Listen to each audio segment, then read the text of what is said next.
Hello.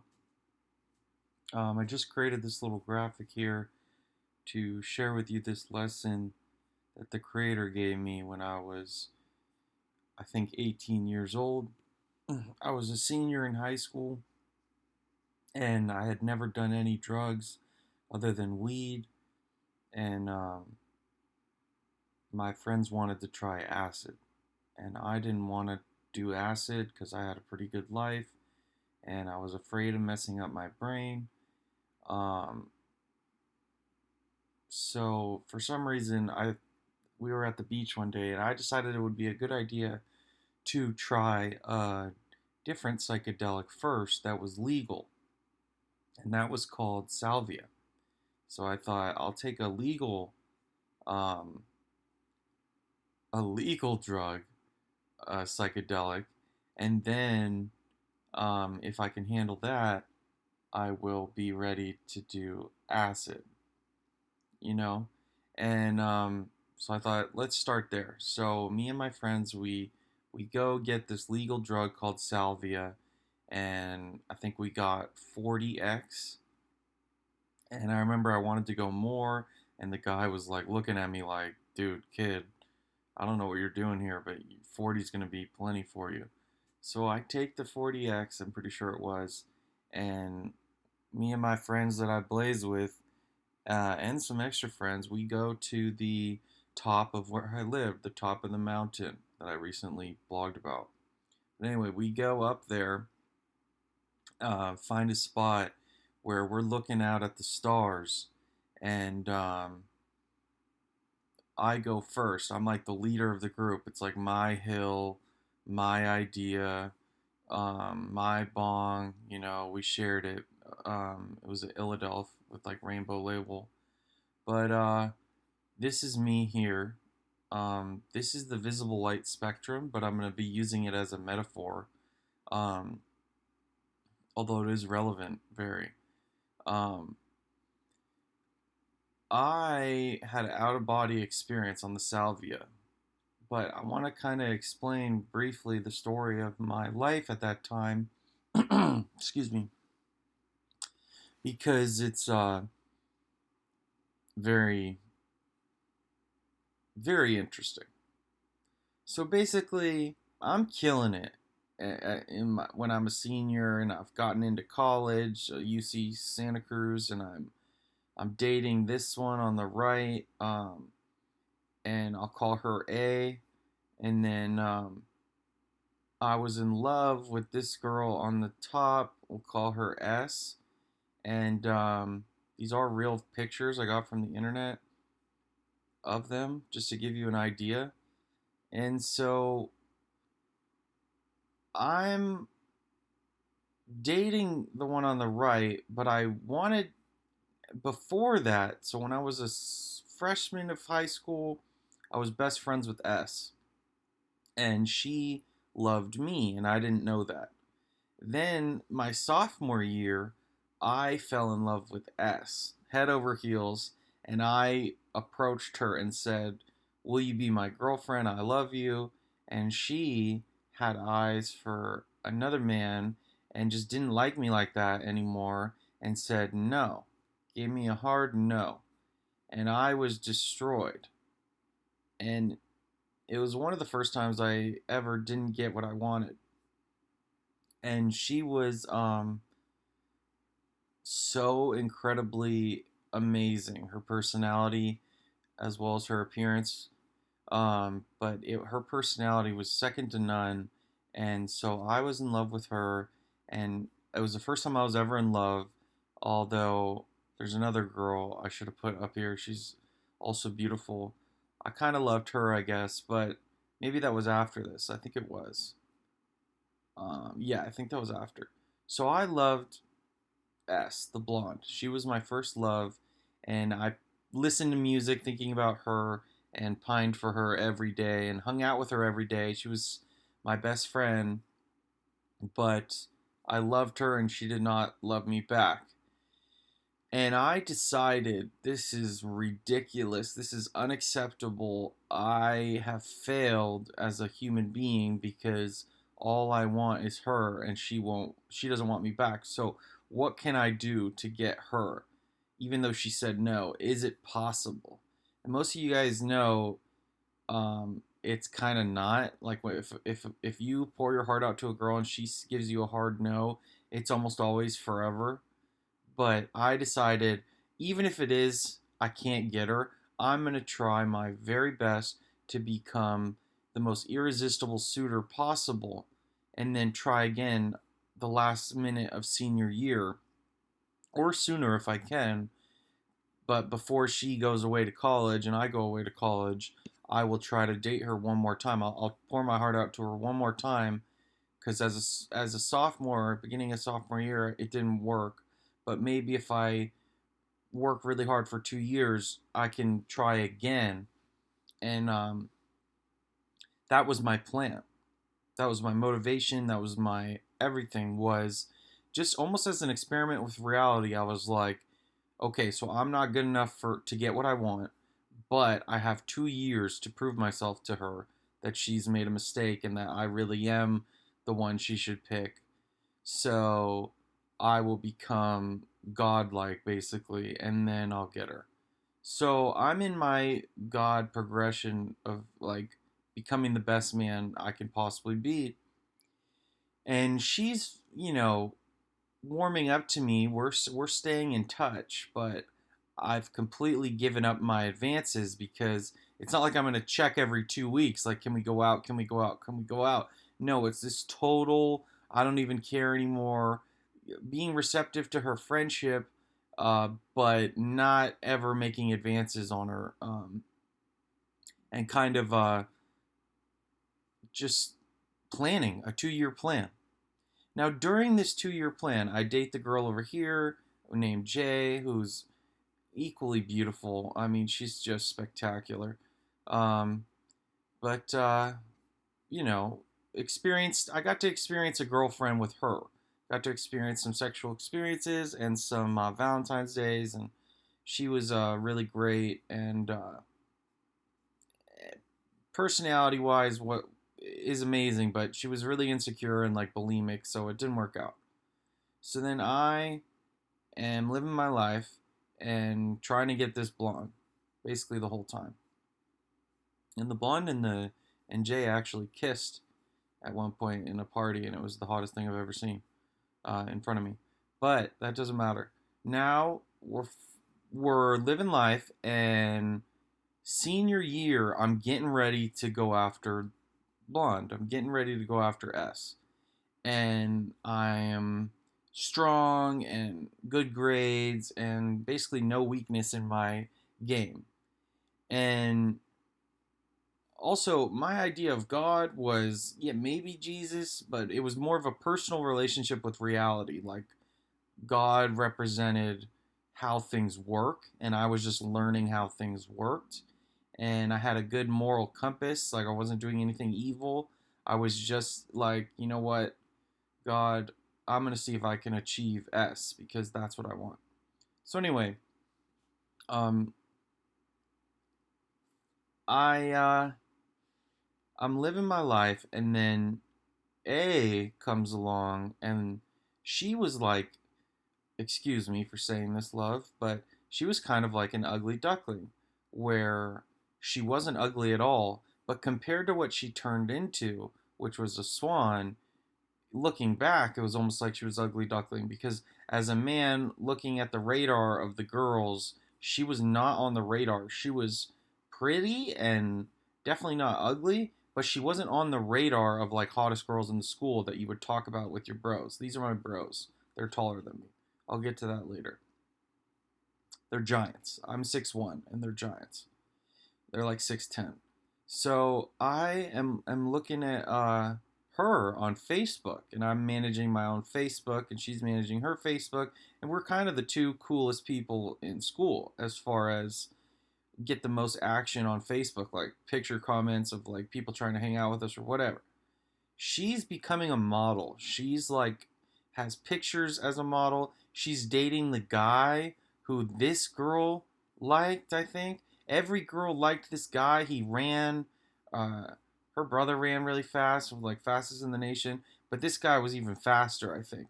This guy, he was a year older than me, and he ran like the wind and was like getting scholarships and stuff. And this girl, she was in track and she was dating him because she was the hottest chick and he was the hottest commodity as a guy. He was a senior, I was a junior when they were dating. But now we're talking about senior year, so this dude has kind of got left the picture, and this girl is new on the market and getting hotter every day. So I'm looking at this girl and thinking, wow, right? I'm blown away by her images. And so it's just I've known her my whole life. She just turned into a swan, right? So I message her like, "Hey Swan, what's going on?" And she messages back and she's kind of ending it with that guy and I'm trying to hang out with her and eventually I get with her. Okay? And I tried really hard to get with her, and I succeeded. And I gave my full effort, and I fully wanted her.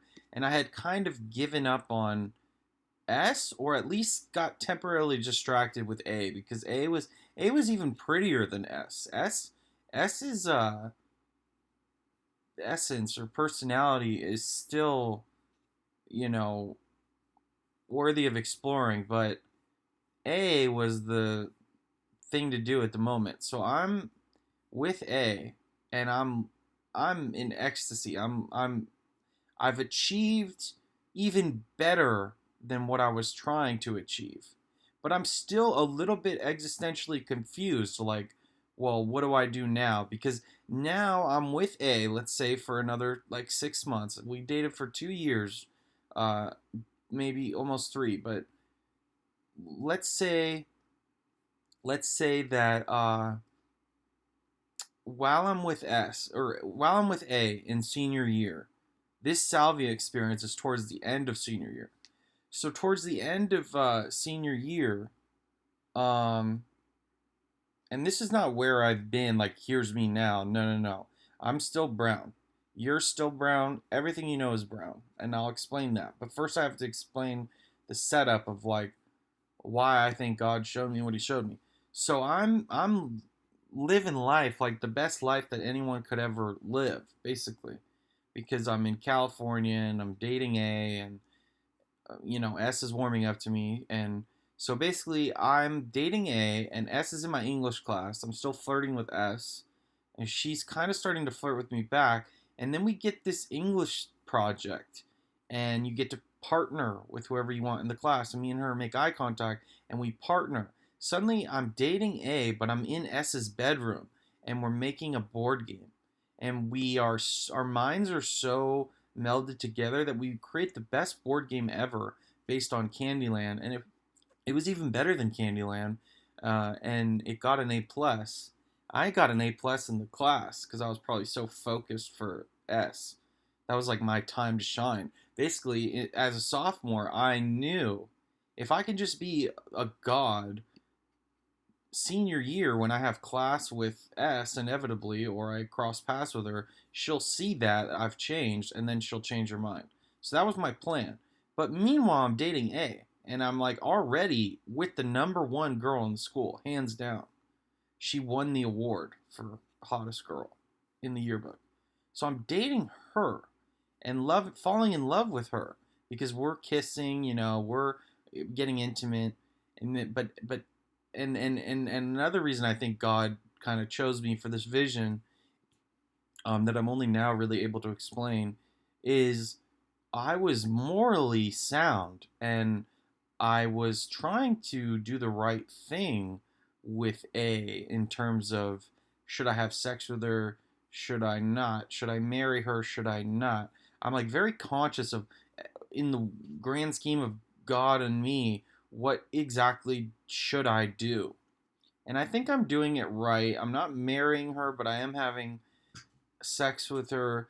But it was very beautiful and loving and stuff like that. So, and I waited, till she was ready, and then an extra day or whatever, an extra date. So I'm going to so sh- the moral of the story is, on the night where I'm doing the drug, Shada is she's calling me. S is calling me. And you know, when I'm looking at my phone and it says S is calling me, that's even more significant than A calling me, because A is my girlfriend. So, why is S calling me, right? It's like a Friday night with the boys. We're doing drugs on a mountain, but S keeps calling me. And of course, I pick up and we're friendly, but, I finally got her right where I want her. She at one point in the school year was like crying because my other friend told her that she was just jealous of A, and she probably knew that was true. And she showed up the next day in like a dress in this color green, and I was like, nice dress. I'm torn. I'm like getting everything I want in life and don't know what to do. That's always been my predicament, is, God, what exactly do you want me to do when I have this S calling me, and that was my plan, but I'm already in love with A and dating A and falling deeply in love with A. What the fuck do you want me to do? Like, am I supposed to break up with A and go with S now and say, ta-da, is that heaven? Or do I stay with A because she's better than I could have ever imagined, and then make S feel sad? Like, is that what exactly? Can I date both? Like, what am I supposed to do? Should I stay sober, or should I do drugs as the leader of my friend group, and I'll take the first hit and then I'll tell them not to do it? Or, what is the ethical, moral way forward, God? That is what is on my mind. And um, I take the bong rip and I'm looking out at the stars.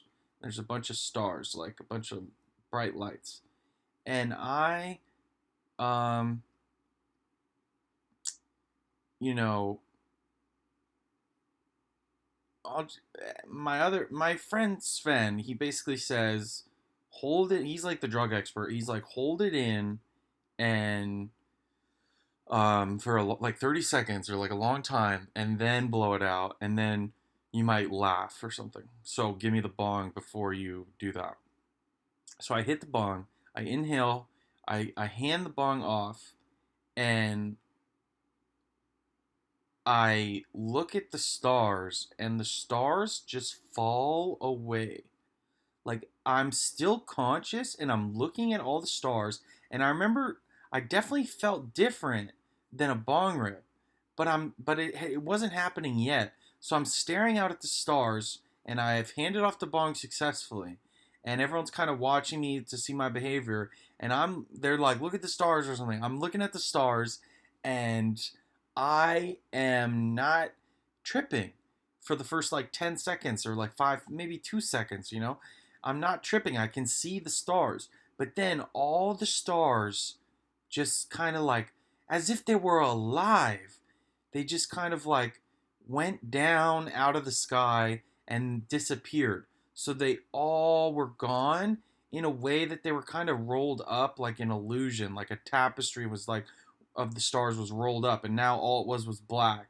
And I'm looking at the black sky, and I kind of forget if the whole sky folded down or just the stars. It was like just the stars went down and then the whole sky started to go down. But when just the stars had gone down, and it was like, guys, it was like seeing the entire night sky become a shooting star at the same time, just for you. And it was as real as a person sitting in front of you. So the stars go down in a way that I've never seen in my entire life, and I've never tripped in my entire life.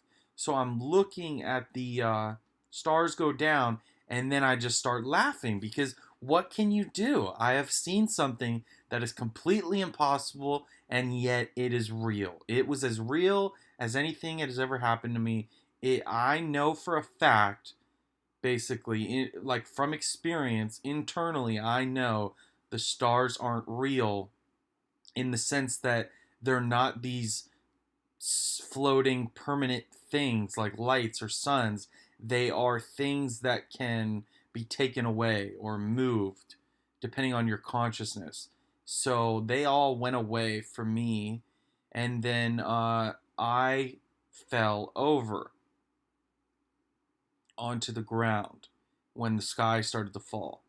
And it was like black, but like not pitch black, probably like dark, really dark navy blue, like a dark night sky. Anyway, it turns black and it falls away, and so do I. I fall over to the ground, and when I hit the ground was brown because it's a mountain.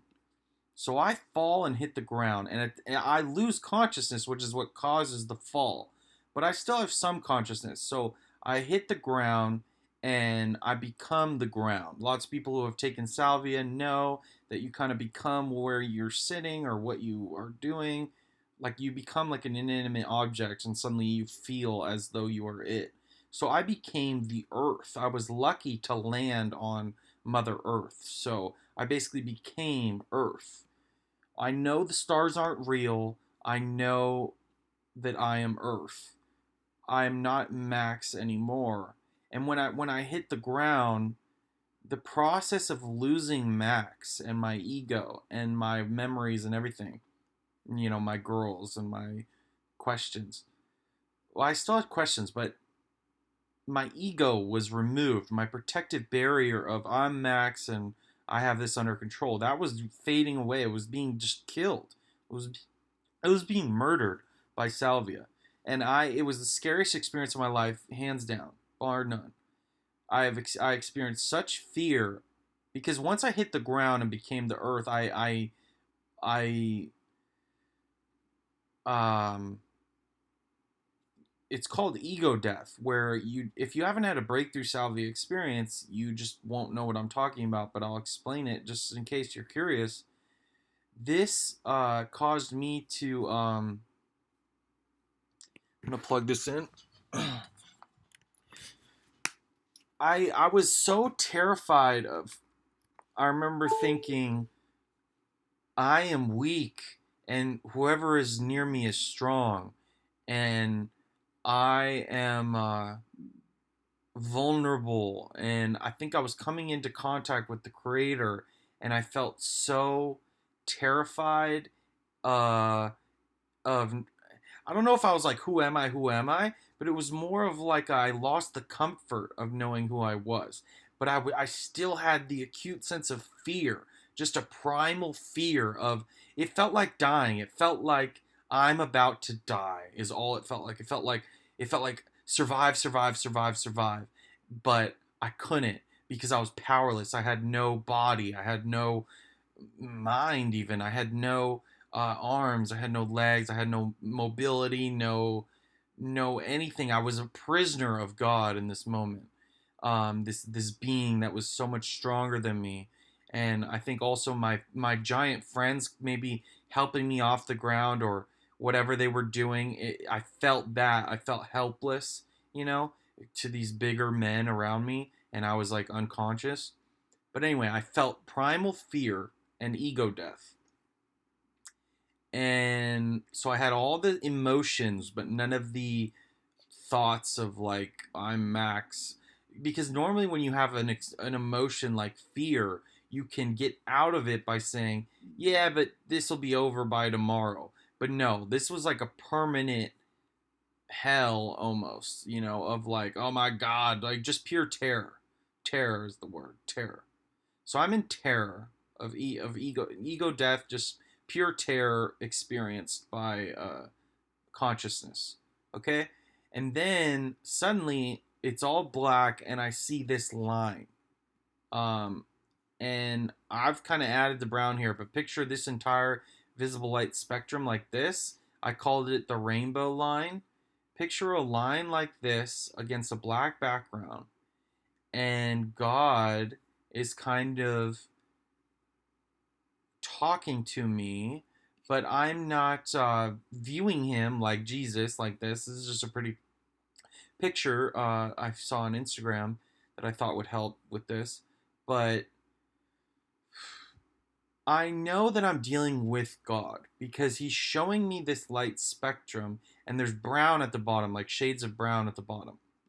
And I'm like probably calling out for God in terror. And he shows up and he telepathically communicates with my stupid mind in terror. He says, "You're okay, be not afraid," probably. So I'm not afraid anymore, and now I'm just having this moment with God. He needed to destroy my ego to be able to purvey this information. And then when I awoke, this information has been a part of me since. And I've never been the same man since. And most of my friends who knew me before this event and after can attest to that. I'm a weird motherfucker now, but I was a normal badass at 18 before this, right? So, but here's what happened. He told me, he said, "You're here." And it was the brown. And I felt like kind of a master of my reality with my dreams becoming true, and then things that were beyond my dreams coming true. It was basically my wildest dreams or beyond my wildest dreams. What do I do, God? Right? I was killing it, okay, in the world. And then he's telling me, "You're here in the brown." And I'm like, I don't know who Max is. I don't know who the girls are, but I know that I'm like this consciousness that is separate from God, but knows who God is and knows that I'm someone else and kind of from God. And I'm saying to God, like, "Wait a minute, I'm here." And he's like, "Yes, everyone you know is here. There is not a single person you know that isn't in the brown where I'm sitting." So, from God's visible spectrum, human beings, earth, all the pretty colors of a hummingbird or a peacock, it's all brown to God. And that was his visual lesson he showed me. And I was asking him, "Wait a minute, what about all those pretty things I've seen? Aren't those blue?" And he was like, "No, no, no, no, no. That's still just different shades of brown. You are experiencing brown as multiple colors, but you are in the lowest of the low." I'm asking him, "The lowest of the low?" And he's like, "The lowest of the low." So Jeff Bezos is brown. Elon Musk is brown. Max Jan is brown. You know, S and A are brown. We're all just brown. Nobody is purple. Nobody. God is all the way over here, and he has millions of creations all along here that we don't know about. And he was basically saying to me, "You're at the beginning of your journey. If you want to get to me, you have to do well here, and then I'll let you go here, and then you can experience all the beauty I've created for you on the way to me. But you are here. This lifetime, you will be here until you die. You are brown, and you better know that you're brown." Because what Satanists do is they see this brown as all the colors, and they say, "We're going to live here forever. We're going to upload our consciousness with what we know. With all the brown we know, we're going to stay here forever. We're going to refuse to die and go into God's hands." But what God is doing is he's judging us in the brown, and he's waiting for us to die as brown. And when we die as brown, he can either reincarnate us as brown, maybe destroy us as black or something, or he can put us into purple. And the purple is unimaginable to us. It's not going to be boring. It's going to be blissful. More. It's going to be more complex. Like, we're going to be more intelligent, more loving, more. Everything's going to be better and different in a way that we can't comprehend. So like in human beings in life, like when you're just starting out playing chess, you can't even imagine what the grandmasters are doing. It doesn't even make sense when you look at their moves. It's kind of like that. Like, that's like a little metaphor of like where you can go, like that you didn't even know was possible. Well, God has different different realities that we can't even fathom. We can't even Now, our imagination actually does work. Like, me explaining this to you will work. Like, you will start to see the purple. And basically, I don't think he was telling me I'll stay in brown for the rest of my life. I think he might have been saying the past, everything you know has been brown. And maybe I am a little purple now. I don't know. But the imagination is interesting because although all I could imagine without God at that moment was brown, he kind of opened my mind up to purple, blue, and green. Like he was saying purple, yellow, blue, and green. He was saying, he was basically saying, you can, he was giving me a metaphor that my mind could understand, saying, you know how colors are better than brown, and brown is just kind of like a mush, like the worst color, kind of like if you're painting, it's kind of like all the colors accidentally mixed together and you got brown. It's kind of the least beautiful color. Compare, it's like dirt, it's like mud, it's like the dirt I was a part of on the mountain. It's like, yeah, you're in the dirt reality, you're growing. And I'm Elam, I'm a tree. I'm trying to get the light of God and photosynthesize and grow to heaven, right? Whatever. I can just say shit like that automatically because it's always gonna work. But anyway, so God showed me that, and I wanted to share this lesson with you that you're in the brown, bro. All the money in the world, you're in the brown.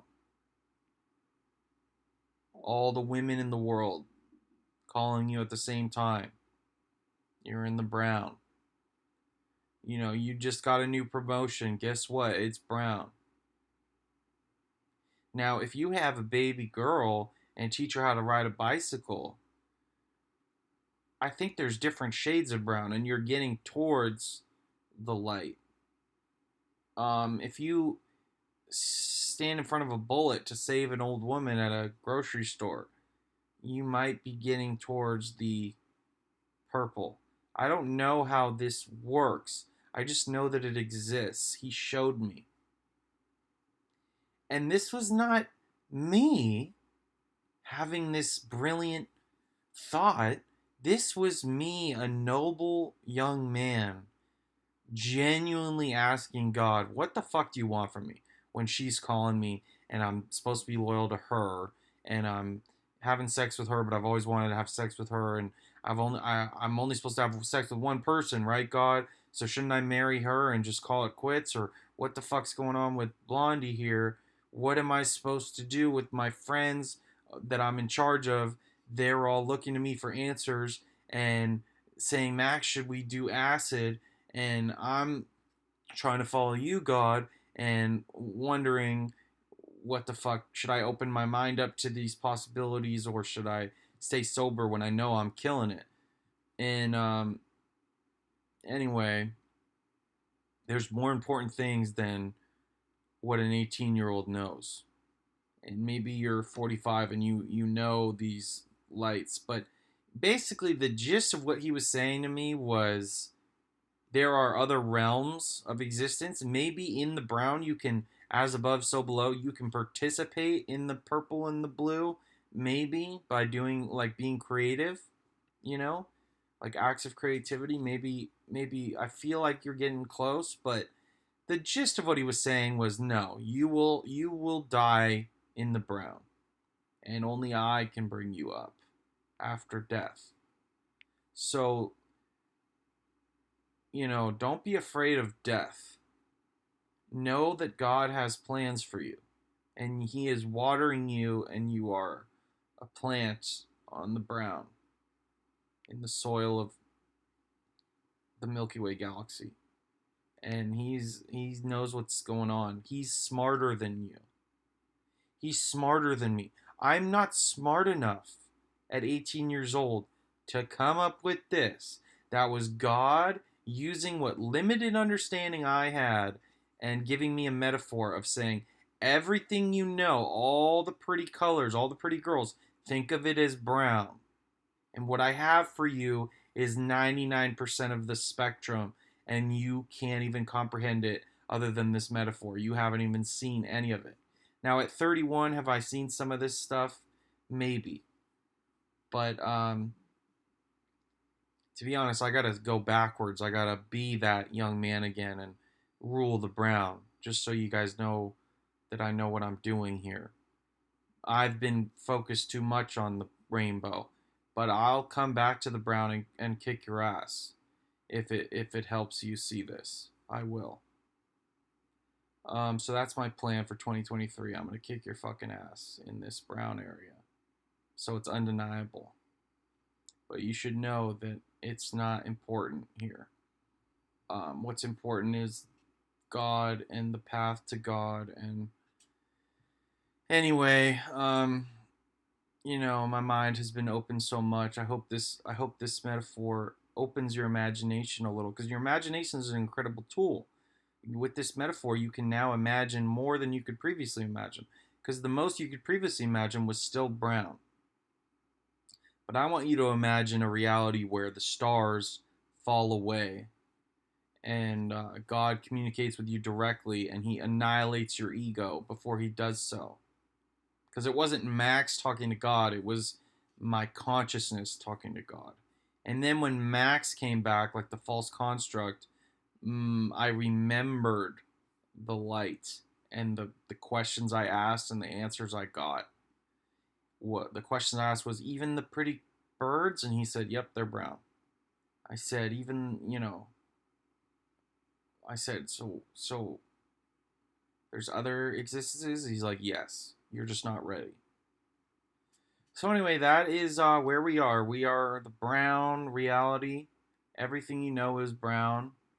Um, God bless you, and I hope that you and me can meet up in the gold someday. You know? What a cool picture, right? Sorry, ladies, if you're mad that I used your photos. Um, but I was trying to use other blondes and brunettes, and they're just not as beautiful as you. And this is a beautiful graphic. And, you know, yeah, the whole experience was like 15 minutes. But anyway, um, I took my mom out to lunch the next day and was like, Mom, I died and I'm alive again, but everything I do from now on is gonna be completely separate from the life I've lived. Like, basically, I was like, Mom, that guy you knew who was 18 years old yesterday is gone forever, and I can't promise anything from here on out.